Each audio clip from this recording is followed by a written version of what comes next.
제 인생에서 가장 후회되는 날이 있습니다. 바로 사위에게 전 재산을 건넨 그날입니다. 안녕하세요. 저는 이철수입니다. 올해 62살이고 지방의 작은 도시에서 이발소를 운영하고 있습니다. 아내와 큰딸을 백혈병으로 먼저 보내고 남은 딸 하나를 30년 넘게 키워왔습니다. 서서 일하며 모은 돈과 아내가 남긴 보험금을 합쳐 딸의 결혼 자금을 마련했습니다. 관절이 망가지고 허리가 아파도 하루 12시간씩 서서 일했습니다. 제 이름으로 된 작은 집 한 채와 통장에 모인 돈, 그게 제 전부였습니다. 그런데 그날 제 모든 것을 빼앗아 갈 악마가 웃으며 제 앞에 나타났습니다. 이발소는 제 삶의 전부였습니다. 아침 8시에 문을 열어 밤 8시에 닫는 긴 하루였지만 손님들과 이야기 나누며 시간을 보내는 게 좋았습니다. 단골 손님들은 제 가족 같았고 저도 그분들의 머리를 자르며 안부를 물었습니다. 이 사장님, 따님은 잘 지내나? 예, 덕분에 잘 지냅니다. 결혼하고 서울 갔다며? 자주 보나? 명절 때나 한 번씩 보죠. 뭐 바쁘니까요. 사실 딸 희선이가 결혼하고 서울로 간 뒤론 많이 외로웠습니다. 그래도 딸이 행복하게 사는 게 제일 중요했으니까요. 사위 박민주는 서울에서 사업을 하는 젊은 사람이었습니다. 첫인상이 아주 좋았습니다. 예의 바르고 목소리도 차분했고 딸을 대하는 태도도 정중했습니다. 장인어른, 희선이는 제가 평생 책임지겠습니다. 고맙네. 우리 딸 잘 부탁하네. 결혼식 날 저는 딸의 손을 잡고 눈물을 흘렸습니다. 아내와 큰딸이 보지 못한 모습이었으니까요. 딸은 웨딩드레스를 입고 환하게 웃었습니다. 아빠, 저 행복해요. 그래, 아빠도 행복하다. 그게 제가 딸에게 해줄 수 있는 마지막 축복이라고 생각했습니다. 결혼 후 3년이 지났습니다. 딸과 사위는 명절에만 얼굴을 비췄고 전화도 뜸했습니다. 서운하긴 했지만 이해했습니다. 서울에서 직장 생활하고 가정 꾸리느라 바쁠 테니까요. 저는 그저 이발소에서 일만 했습니다. 딸에게 물려줄 유산을 조금이라도 더 모으려고요. 그러던 어느 날 딸과 사위가 예고 없이 찾아왔습니다. 아빠, 희선아, 어쩐 일이야? 딸이 활짝 웃으며 제 팔을 잡았습니다. 사위도 뒤따라 들어왔습니다. 장인어른, 안녕하세요. 오랜만입니다. 그래, 민준이도 잘 지냈나? 사업은 어떤가? 덕분에 잘 지내고 있습니다. 저는 반가운 마음에 토종닭 2마리를 사서 삼계탕을 끓여줬습니다. 딸은 맛있게 먹으며 웃었습니다. 아빠 역시 아빠 손맛이 최고야. 많이 먹어라. 서울 가서 고생 많지? 아니에요. 저 괜찮아요. 식사를 마친 뒤 사위가 조심스럽게 말을 꺼냈습니다. 장인어른, 사실 오늘 찾아뵌 건 부탁드릴 말씀이 있어서입니다. 부탁? 무슨 부탁인데? 제 사업이 요즘 조금 흔들리고 있습니다. 경쟁업체가 많이 생겨서 확장이 필요한 시점입니다. 장인어른께서 조금만 도와주신다면 정말 큰 힘이 될 것 같습니다. 딸도 옆에서 거들었습니다. 아빠 미안해. 우리가 이렇게 부탁드리는 거 정말 죄송한데 이번 한 번만 도와주시면 안 될까? 제 마음이 무너졌습니다. 딸이 이렇게 부탁하는데 어떻게 거절할 수 있겠습니까? 얼마나 필요한가? 사위가 금액을 말했습니다. 제가 평생 모은 돈의 거의 전부였습니다. 통장에 있는 돈가집을 담보로 대출받으면 겨우 만들 수 있는 금액이었습니다. 그 정도면 내가 가진 거 다 줘야 하는데. 장인어른, 정말 죄송합니다. 면목이 없습니다. 사위는 고개를 깊이 숙였습니다. 딸은 눈시울이 붉어졌습니다. 아빠 미안해. 정말 미안해. 내가 나중에 꼭 갚을게. 저는 한숨을 쉬었습니다. 하지만 거절할 수 없었습니다. 알았네. 도와주지. 대신 내 딸 아프게 하지 말게. 몸도 마음도 항상 건강하게 해줘야 해. 혹시라도 내 딸 힘들게 하거나 다치게 하면 절대 가만두지 않을 거야. 알겠나? 여부가 있겠습니까? 당연히 제가 할 도리입니다. 감사합니다, 장인어른. 저는 그렇게 통장을 내주고 집을 담보로 대출을 받아 사위에게 건넸습니다. 딸은 눈물을 흘리며 말했습니다. 아빠 고마워. 내가 진짜 나중에 호강시켜줄게. 멋진 집도 사드리고 좋은 차도 뽑아드릴게. 아서라. 난 지금 사는 집이 좋아. 엄마랑 언니 추억도 있고 너 온기도 남아있어서 여기가 좋단다. 아빠, 괜찮아. 너만 건강하고 행복하면 그걸로 됐어. 딸과 사위는 그렇게 서울로 돌아갔습니다. 저는 빈 이발소에 혼자 앉아 한참을 멍하니 있었습니다. 통장 잔고는 거의 바닥이 났고 집에는 대출이 걸렸습니다. 하지만 후회하지 않았습니다. 딸이 잘 살 수 있다면 그걸로 충분했으니까요. 한 달이 지났습니다. 저는 여전히 이발소에서 일했습니다.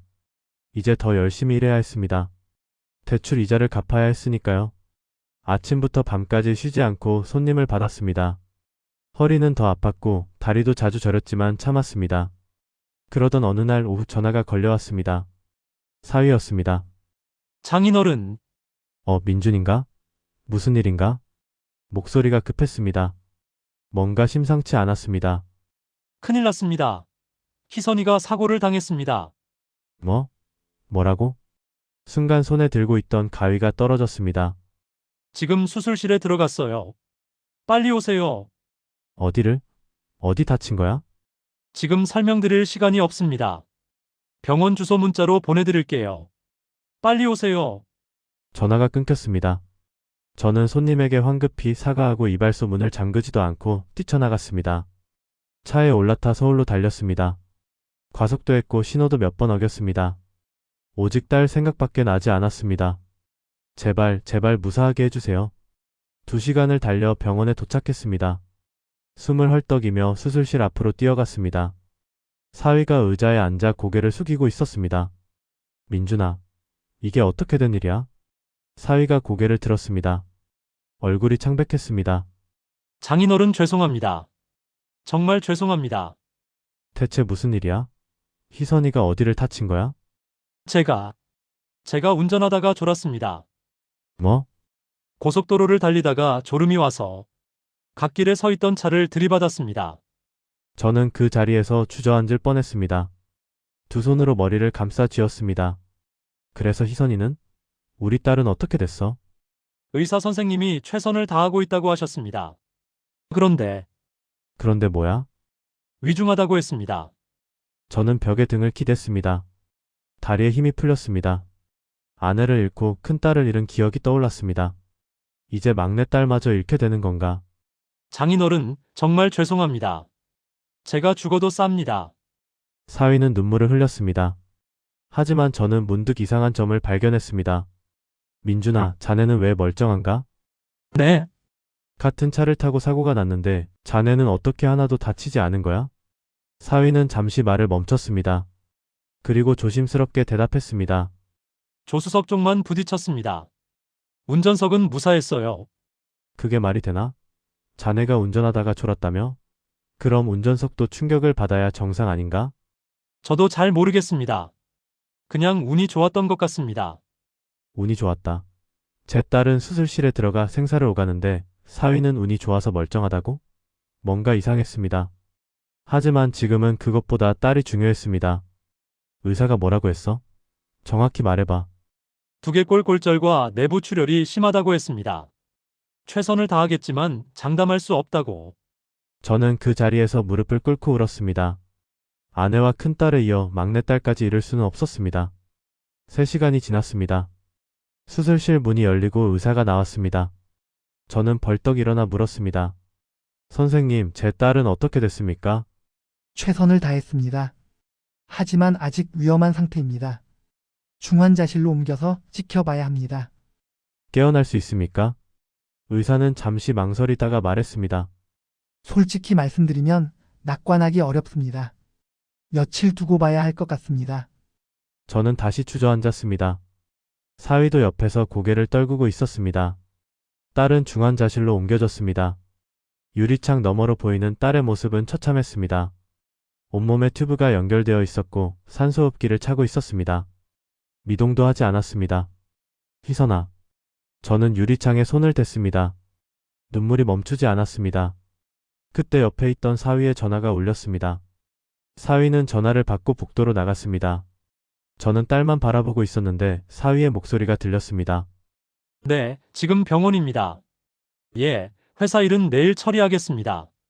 회사 일? 지금 이 상황에 회사 일을 생각한다고? 저는 고개를 돌려 사위를 보았습니다. 사위는 전화를 끊고 돌아왔습니다. 장인어른, 죄송합니다. 회사에서 급한 일이 있어서요. 지금 그게 중요한가? 아닙니다. 그냥 간단히 처리하고 올게요. 금방 돌아오겠습니다. 사위는 그렇게 병원을 나갔습니다. 저는 이해할 수 없었습니다. 아내가 생사를 오가는데 회사 일을 본다고? 그것도 멀쩡한 모습으로? 1시간 뒤 사위가 돌아왔습니다. 그런데 이상했습니다. 옷에서 향수 냄새가 났습니다. 진한 여자 향수 냄새였습니다. 사위는 원래 향수를 쓰지 않는 사람이었습니다. 민준아, 자네 어디 갔다 왔나? 네. 회사 갔다 왔습니다. 향수 냄새가 나는데? 사위는 잠시 당황한 표정을 지었습니다. 아, 회사 여직원이랑 잠깐 얘기했습니다. 그 사람 향수가 좀 강해서요. 그런가? 뭔가 석연치 않았습니다. 하지만 확신할 수 없었습니다. 저는 다시 딸에게 시선을 돌렸습니다. 밤이 되었습니다. 저는 중환자실 앞 의자에서 밤을 새웠습니다. 사위도 옆에 있었지만 자주 자리를 비웠습니다. 전화를 받으러 나가거나 화장실에 간다며 자리를 떴습니다. 새벽이 되었을 때 사위가 말했습니다. 장인어른, 저 잠깐 집에 다녀오겠습니다. 옷 좀 챙겨오려고요. 그래, 다녀오게. 사위가 떠나고 저는 혼자 남았습니다. 딸을 바라보며 기도했습니다. 제발 깨어나다오. 아빠 곁에 남아다오. 그런데 문득 이상한 생각이 들었습니다. 사위의 태도가 너무 가벼웠습니다. 아내가 죽을지도 모르는 상황인데 회사 일을 보고 집에 옷을 가지러 간다고? 슬픔이나 절망보다는 불편함을 느끼는 것처럼 보였습니다. 아침이 되었습니다. 사위는 돌아오지 않았습니다. 저는 전화를 걸었습니다. 민준아, 어디 있나? 아, 장인어른. 죄송합니다. 집에 급한 일이 생겨서요. 급한 일? 무슨 일인데? 이사 관련된 일입니다. 오늘 이사 가기로 했거든요. 뭐? 이사? 네, 전부터 계획된 일이었습니다. 다른 사람이 들어와야 해서 미룰 수가 없어서요. 저는 어이가 없었습니다. 자네 지금 정신이 있는 건가?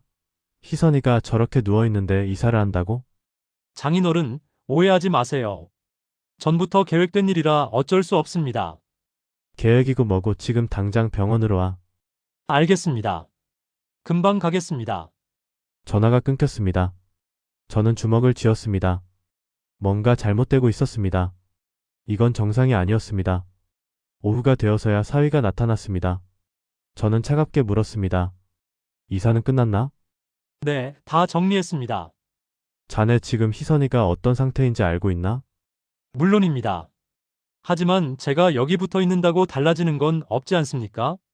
저는 할 말을 잃었습니다. 사위는 의자에 앉았습니다. 그리고 휴대폰을 꺼내 무언가를 확인했습니다.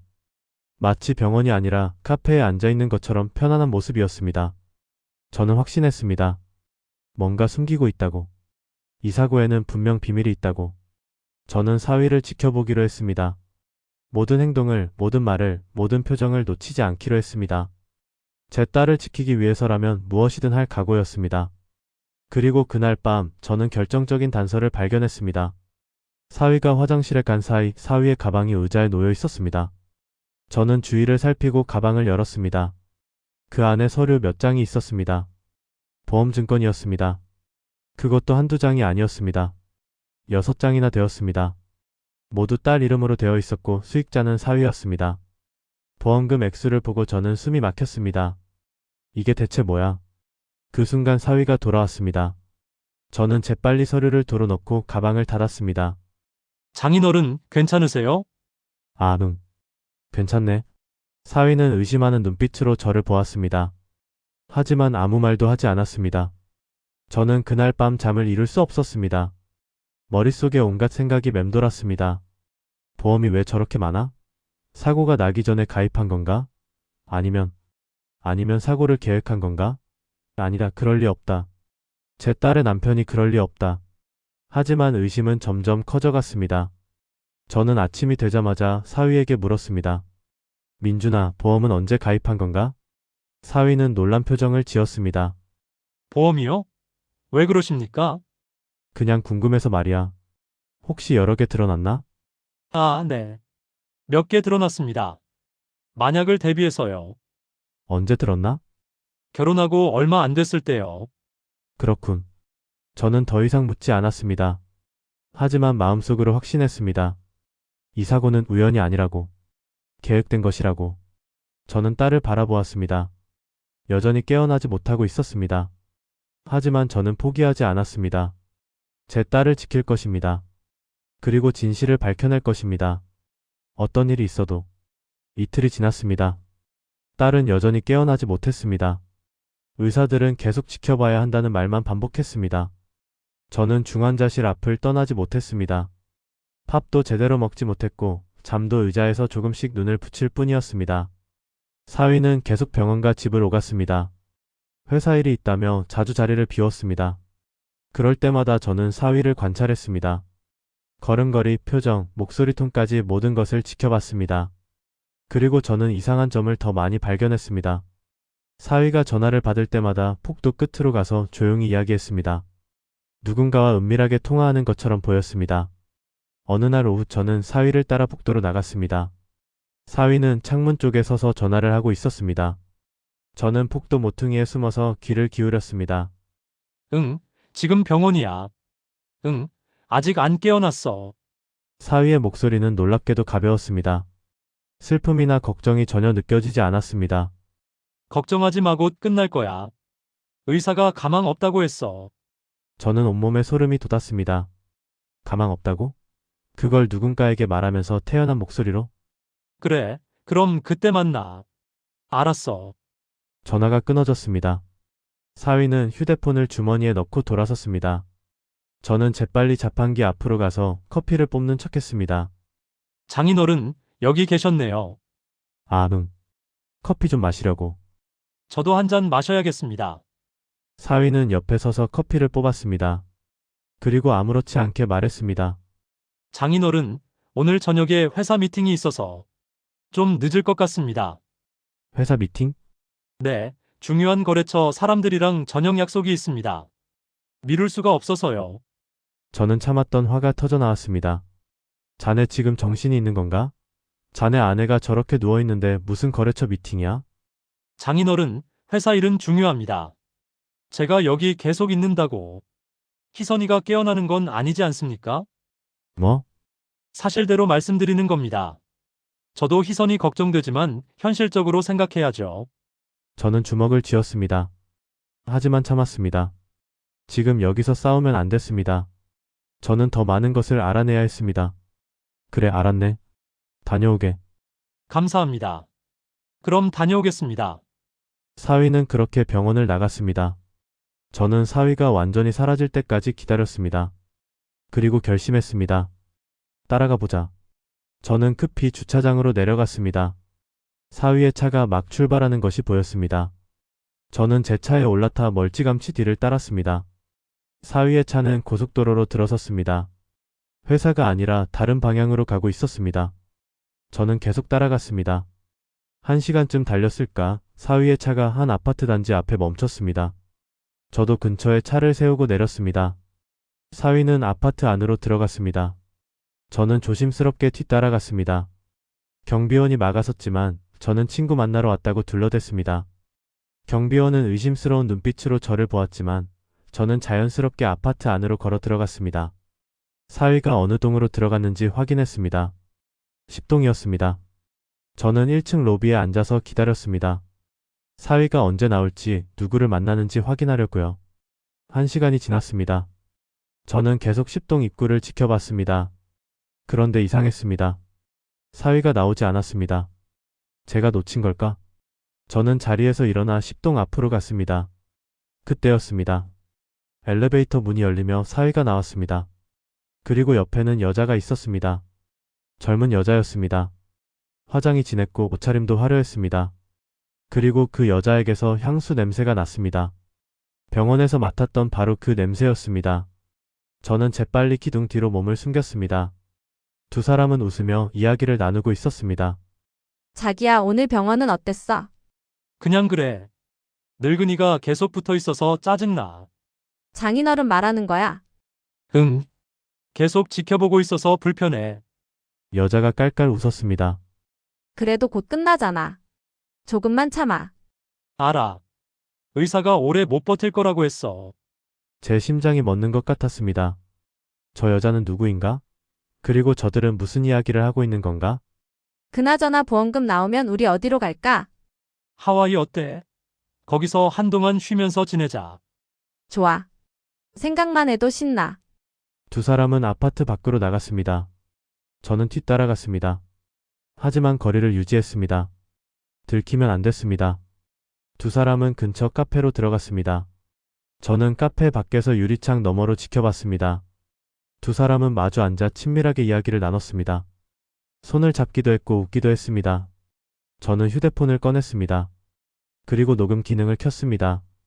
카페 안으로 들어가 두 사람 근처 자리에 앉았습니다. 모자를 눌러 쓰고 고개를 숙였습니다. 자기야, 이번 일 정말 완벽하게 끝날 것 같아. 여자의 목소리였습니다. 당연하지. 내가 얼마나 치밀하게 계획했는데. 사위의 목소리였습니다. 그래도 처음엔 걱정됐어. 정말 될까 싶었거든. 걱정 마. 경찰도 단순 사고로 결론 냈어. 졸음운전으로. 다행이다. 그래도 장인어른이 계속 의심하는 것 같던데. 그 늙은이가 뭘 알겠어. 증거도 없는데. 저는 이를 악물었습니다. 하지만 계속 들어야 했습니다. 보험은 언제쯤 나와? 사망 확인되면 바로 청구할 거야. 유권이니까 합치면 엄청난 금액이지. 20억 정도 되려나? 그 정도는 될 거야. 3년 동안 성실하게 납부했으니까 보험사도 의심 안 할 거고. 역시 당신이 최고야. 보험 설계사인 내가 봐도 완벽한 계획이었어. 보험 설계사?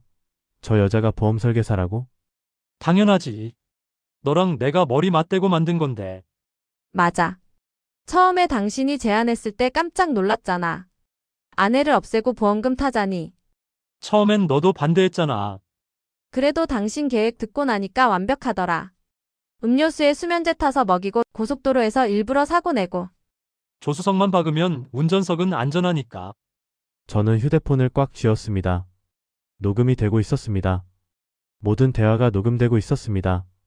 그나저나 장인 늙은이가 전 재산 다 줬다며? 얼마나 받았어?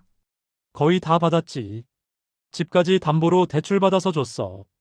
바보 같은 늙은이네. 딸 하나 믿고 다 줘버리다니.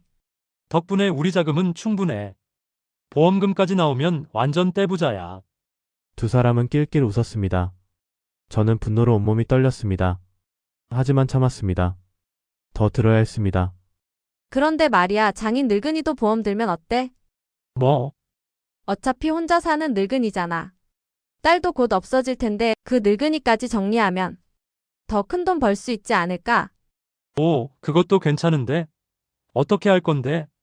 내가 시나리오 짜볼게. 노인들은 쉽게 사고 당하잖아. 계단에서 넘어진다든지 교통사고라든지. 역시 내 여자야.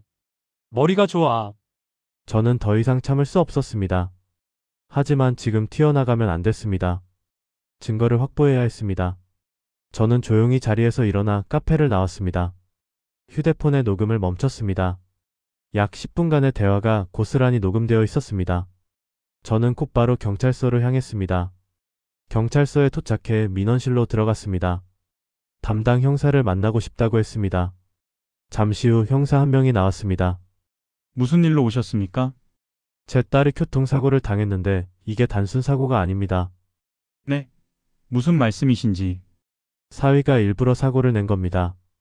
보험금을 타려고요. 형사는 눈을 가늘게 떴습니다. 증거가 있으십니까? 있습니다. 저는 휴대폰을 꺼내 녹음 파일을 들려줬습니다. 형사는 집중해서 들었습니다. 녹음이 끝나자 형사는 심각한 표정을 지었습니다. 이건 중대한 범죄입니다. 즉시 조사하겠습니다.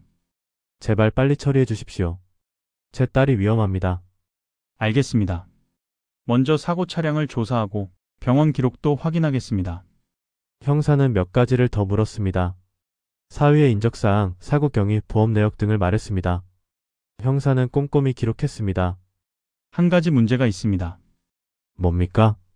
이 녹음이 공개된 장소에서 이루어진 건 맞지만 법정에서 증거로 쓰기엔 약할 수 있습니다. 그게 무슨 말입니까? 저들이 직접 한 말인데요. 물론입니다. 하지만 변호사가 강압에 의한 대화라거나 농담이었다고 주장할 수 있습니다. 그럼 어떻게 합니까? 더 확실한 증거가 필요합니다. 사고 차량의 기록 장치를 분석하고 병원에서 독성 검사를 해야 합니다. 독성 검사요? 네, 따님이 수면제를 먹었다면 혈액이나 소변에서 성분이 나올 겁니다. 그럼 빨리 검사해 주십시오. 병원과 협조하겠습니다. 그리고 사고 차량도 압수해서 분석하겠습니다. 형사는 즉시 움직였습니다. 병원에 연락해서 딸의 혈액 검사를 요청했고 사고 차량이 보관된 정비소에도 연락했습니다. 저는 안도의 한숨을 쉬었습니다. 이제 진실이 밝혀질 것입니다. 이틀이 지났습니다. 형사에게서 연락이 왔습니다. 아버님, 결과가 나왔습니다. 어떻습니까? 따님의 혈액에서 수면제 성분이 검출됐습니다. 사고 당시 의식이 없었을 가능성이 큽니다. 그럼 사위가 일부러 먹인 게 맞네요.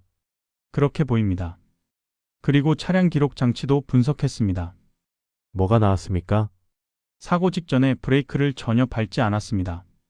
오히려 속도를 높였습니다. 그럼 일부러 박은 거잖아요. 맞습니다. 그리고 조수석 쪽만 강하게 충돌하도록 각도를 조절한 흔적도 있습니다. 저는 주먹을 쥐었습니다. 그럼 이제 사위를 잡을 수 있습니까? 네, 영장을 청구하겠습니다. 그리고 공범으로 보이는 여성도 함께 조사하겠습니다. 감사합니다, 형사님. 아닙니다. 정의를 바로 세우는 게 제 일입니다. 저는 병원으로 돌아왔습니다. 사위는 여전히 중환자실 앞에 있었습니다. 저를 보자 인사했습니다. 장인어른, 어디 다녀오셨어요? 응, 잠깐 볼 일이 있었네. 그러셨군요. 사위는 여전히 태연했습니다. 자기가 곧 잡힐 줄도 모르고 말입니다. 저는 속으로 생각했습니다. 조금만 기다려라. 곧 내 정체가 드러날 테니까. 그날 저녁 형사들이 병원에 나타났습니다. 3명의 형사가 사위에게 다가갔습니다. 박민준 씨 맞으십니까? 네, 그런데요. 긴급 체포합니다. 묵비권을 행사할 수 있으며 변호사를 선임할 수 있습니다. 네. 무슨 소리입니까? 형사가 수갑을 꺼냈습니다. 사위는 당황한 표정을 지었습니다. 잠깐만요. 무슨 혐의로 저를 체포하는 겁니까? 보험 사기 및 살인 미수 혐의입니다. 말도 안 됩니다. 증거가 있습니까? 충분합니다. 형사가 사위의 손목에 수갑을 채웠습니다. 사위는 저를 쳐다봤습니다. 눈빛이 차가웠습니다. 장인어른 설마 당신이 그래, 내가 신고했네. 이 늙은이가 자네가 내 딸한테 한 짓을 생각하면 이 정도는 아무것도 아니야. 사위는 끌려갔습니다. 저는 그 모습을 지켜보며 안도했습니다. 하지만 그게 끝이 아니었습니다. 다음 날 형사에게서 전화가 왔습니다. 아버님, 죄송합니다. 무슨 일입니까? 박민준 씨를 석방했습니다. 뭐라고요? 왜요? 변호사가 와서 녹음 증거에 문제가 있다고 주장했습니다. 그리고 다른 증거들도 정황일 뿐 직접적인 증거가 아니라고 했습니다. 그게 무슨 말입니까? 수면제도 나왔고 차량 기록도 확인했잖아요. 맞습니다. 하지만 변호사는 수면제는 본인이 스스로 먹었을 수도 있고 차량 기록은 패닉 상태에서 브레이크를 못 밟았을 수도 있다고 주장했습니다. 말도 안 됩니다. 저희도 최선을 다했습니다. 하지만 검사가 영장 발부를 거부했습니다. 증거가 부족하다고요? 저는 주저앉았습니다. 이럴 수가 없었습니다. 그럼 이제 어떻게 합니까? 더 확실한 증거를 찾아야 합니다. 예를 들어 따님이 깨어나서 진술하신다면, 딸이 깨어나야 한다고요? 네, 피해자 진술이 가장 강력한 증거입니다. 전화가 끊어졌습니다. 저는 중환자실을 바라봤습니다. 딸은 여전히 깨어나지 못하고 있었습니다. 저는 유리창에 손을 댔습니다. 희선아, 제발 깨어나다오. 아빠 혼자서는 안 돼. 내가 직접 말해줘야 해. 그날 밤 저는 딸 곁을 지키며 기도했습니다. 제발 깨어나 달라고, 제발 살아달라고. 그리고 저는 또 다른 결심을 했습니다. 만약 딸이 깨어나지 못한다면 제가 직접 사위를 응징하겠다고. 법이 처벌하지 못한다면 제 손으로라도 정의를 세우겠다고. 저는 주먹을 쥐었습니다. 손이 떨렸습니다. 분노로, 절망으로, 그리고 복수심으로. 조금만 기다려라. 내가 반드시 너를 끝장내겠다. 며칠이 더 지났습니다. 사위는 다시 병원에 나타났습니다. 그리고 저를 비웃듯이 쳐다봤습니다. 장인어른, 그동안 고생 많으셨죠? 제가 말씀드렸잖아요. 증거가 없다고요. 당신이 아무리 발버둥 쳐도 소용없어요. 이 자식아. 욕하고 싶으면 하세요. 어차피 아무것도 할 수 없잖아요. 저는 사위의 멱살을 잡았습니다. 하지만 곧 놓았습니다. 여기서 폭력을 쓰면 제가 불리해질 뿐이었습니다. 희선이는 곧 죽을 겁니다. 의사도 그렇게 말했어요. 그럼 전 보험금 받고 새 인생 시작할 겁니다. 내 놈. 그리고 당신도 조심하세요. 언제 무슨 일이 생길지 모르니까요. 사위는 피식 웃으며 자리를 떠났습니다. 저는 그 자리에 서서 온몸이 떨렸습니다. 분노가 폭발할 것 같았습니다. 이발소에서 가져온 가위를 꺼내 손에 쥐었습니다. 떨리는 손으로 가위를 쥐자 손바닥에서 땀이 났습니다. 이를 악물었습니다. 턱에 경련이 일어났습니다. 눈가가 붉어지고 핏발이 섰습니다. 숨이 거칠어졌습니다. 가슴이 격하게 오르내렸습니다. 저 자식을 내가. 하지만 저는 가위를 다시 주머니에 넣었습니다. 지금은 아니었습니다. 지금 저 자식을 해치우면 제가 범인이 됩니다. 저는 다른 방법을 생각해야 했습니다. 그날 밤 저는 병원 복도를 서성였습니다. 복도 끝 창문 밖을 바라보며 생각에 잠겼습니다. 무력감이 밀려왔습니다. 제가 할 수 있는 게 아무것도 없었습니다. 이렇게 질 순 없어. 절대로. 저는 빈 의자에 주저앉았습니다. 고개를 떨구고 두 손으로 얼굴을 감쌌습니다. 눈물이 흘러내렸습니다. 하지만 소리 내어 울지는 않았습니다. 복수하기 전까지는 울지 않겠다고 다짐했으니까요. 희선아, 제발 깨어나다오. 그때였습니다. 간호사가 급히 달려왔습니다. 보호자분? 네? 환자분이 움직였어요? 뭐라고요? 저는 벌떡 일어났습니다. 간호사를 따라 중환자실로 달려갔습니다. 유리창 너머로 딸을 보았습니다. 딸의 손가락이 미세하게 움직이고 있었습니다. 희선아. 의사들이 급히 들어가 딸을 확인했습니다. 잠시 후 의사가 나와 말했습니다. 의식이 돌아오고 있습니다. 좋은 징조입니다. 그럼 깨어날 수 있습니까? 가능성이 높습니다. 며칠 더 지켜봐야 하지만요. 저는 그 자리에서 무릎을 꿇고 하늘을 향해 손을 모았습니다. 감사합니다. 정말 감사합니다. 희망이 보였습니다. 딸이 깨어나면 모든 게 달라질 것입니다. 딸이 직접 말해주면 사위를 잡을 수 있을 것입니다. 저는 다시 힘을 냈습니다. 조금만 더 버텨라, 희선아. 아빠가 반드시 너를 지킬 테니까. 사흘이 지났습니다. 딸은 천천히 의식을 되찾고 있었습니다. 의사는 곧 일반 병실로 옮길 수 있을 거라고 했습니다. 저는 매일 딸의 회복을 기도하며 지켜봤습니다. 그리고 마침내 그날이 왔습니다. 딸이 눈을 떴습니다. 희선아. 딸은 천천히 고개를 돌려 저를 바라봤습니다. 입술이 미세하게 움직였습니다. 아빠. 그래, 아빠다. 아빠가 여기 있어. 눈물이 쏟아졌습니다. 참고 참았던 눈물이 터져 나왔습니다. 딸이 살아났습니다. 제 딸이 돌아왔습니다. 의사가 들어와 딸의 상태를 확인했습니다. 의식이 완전히 돌아왔습니다. 며칠 더 안정을 취하면 일반 병실로 옮기겠습니다. 감사합니다, 선생님. 저는 딸의 손을 꼭 잡았습니다. 딸도 약하게 제 손을 쥐었습니다. 일주일 후 딸은 일반 병실로 옮겼습니다. 말도 할 수 있게 되었고 기억도 돌아왔습니다. 저는 형사에게 연락했습니다. 형사님, 제 딸이 깨어났습니다. 정말입니까? 그럼 진술을 받아야겠습니다. 형사가 병원으로 왔습니다. 딸은 침대에 기대앉아 천천히 말했습니다. 사고 나기 전날 남편이 갑자기 여행 가자고 했어요. 갑자기요? 네. 평소엔 그런 적이 없었는데 그날은 달랐어요. 조금 이상했지만 남편을 믿었어요. 딸은 잠시 숨을 고르고 계속 말했습니다. 차에 타자마자 남편이 음료수를 건넸어요. 갈색 병에 담긴 거였어요. 마시라고 해서 마셨는데 그 다음엔요? 정신이 흐릿해졌어요. 눈이 감기고 몸이 축 늘어졌어요. 그때 남편이 말했어요. 딸의 목소리가 떨렸습니다. 저승 잘 가라고. 저는 주먹을 쥐었습니다. 형사는 꼼꼼히 기록했습니다. 그 말을 분명히 들었습니까? 네. 정신을 완전히 잃기 직전에 들었어요. 절대 잊을 수 없어요. 다른 기억은요? 차가 빠르게 달리는 느낌이 났어요. 그리고 큰 충격이. 그 뒤론 기억이 없어요. 형사는 고개를 끄덕였습니다. 충분합니다. 이 진술이면 재수사할 수 있습니다. 형사는 병원을 나가며 말했습니다. 며칠 안에 영장 발부받겠습니다. 이번엔 확실히 잡겠습니다. 사흘 후 형사에게서 연락이 왔습니다. 영장 나왔습니다. 지금 박민준 씨 집으로 가는 중입니다. 제가 같이 가도 되겠습니까? 아버님은 현장에 계시면 안 됩니다. 혹시 모를 상황에 대비해야 하니까요. 알겠습니다. 하지만 저는 가만히 있을 수 없었습니다. 사위가 체포되는 걸 직접 보고 싶었습니다.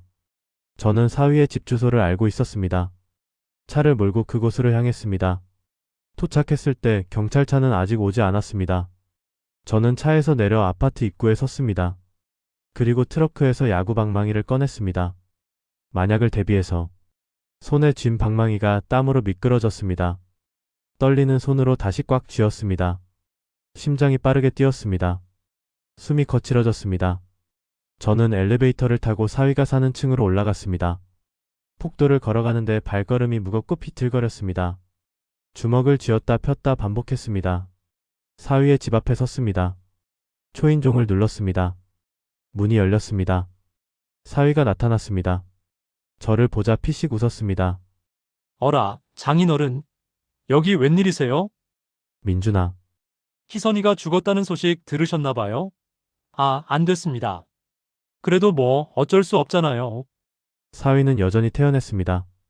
딸이 깨어난 걸 모르는 모양이었습니다. 자, 그럼 조문이라도 받으러 오셨어요? 아니면 유산 정리하러? 저는 이를 악물었습니다. 온몸이 떨렸습니다. 눈가가 붉어지고 핏발이 섰습니다.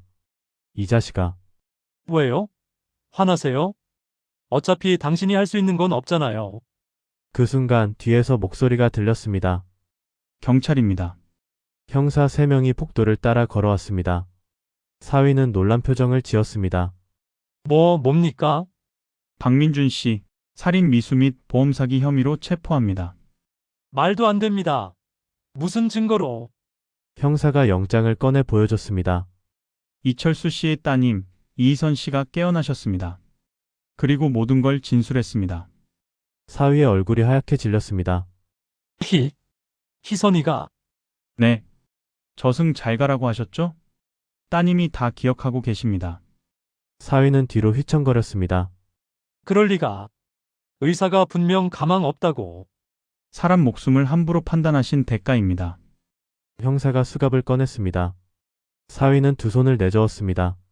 잠깐만요. 이건 오해입니다. 오해가 아닙니다. 피해자 진술과 물적 증거가 모두 확보됐습니다. 형사가 사위의 손목에 수갑을 채웠습니다. 그 순간 집안에서 여자가 나왔습니다. 상간녀였습니다. 무슨 일이에요?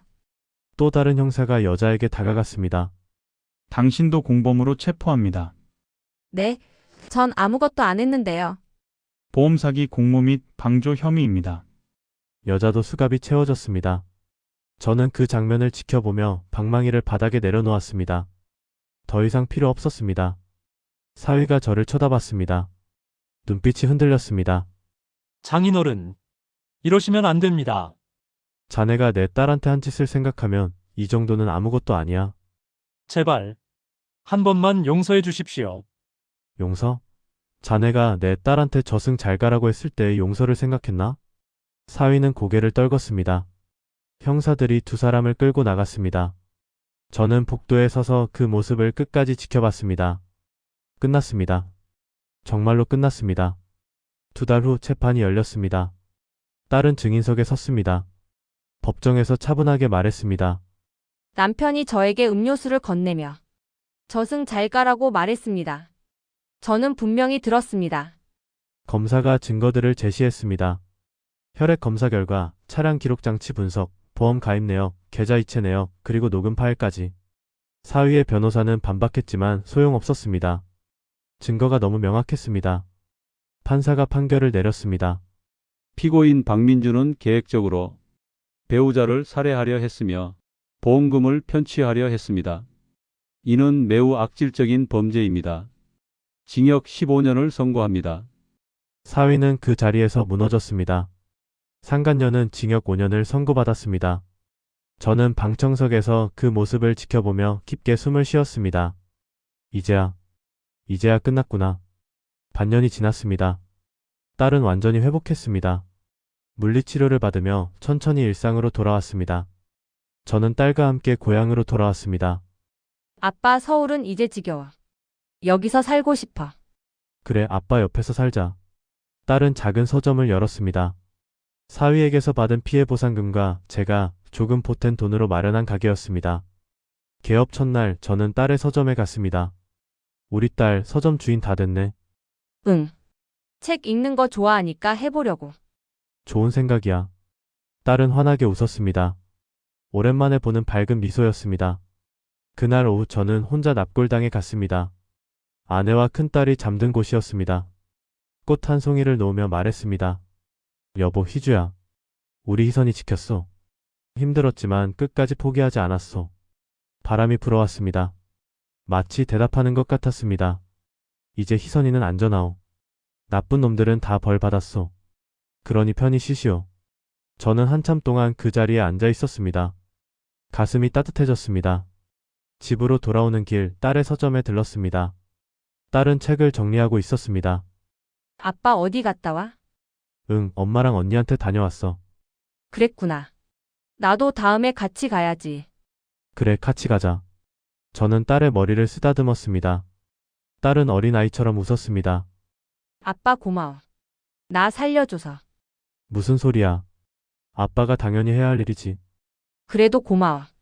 앞으론 내가 아빠 잘 모실게. 알았어.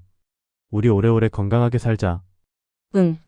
저는 서점 문을 나서며 하늘을 올려다봤습니다. 구름 사이로 햇살이 비쳤습니다. 따뜻했습니다. 이제 정말로 모든 게 끝났습니다. 제 딸은 무사했고 악인들은 벌을 받았습니다. 저는 다시 이발소로 돌아갔습니다. 문을 열고 불을 켰습니다. 익숙한 공간이었습니다. 거울에 비친 제 모습을 보았습니다. 늙었지만 눈빛만은 살아있었습니다. 잘 싸웠어, 철수야. 저는 가위를 집어들었습니다. 내일부터 다시 손님을 받아야 했습니다. 일상으로 돌아갈 시간이었습니다. 하지만 이번엔 달랐습니다. 제 옆엔 딸이 있었습니다. 더 이상 혼자가 아니었습니다. 그걸로 충분했습니다.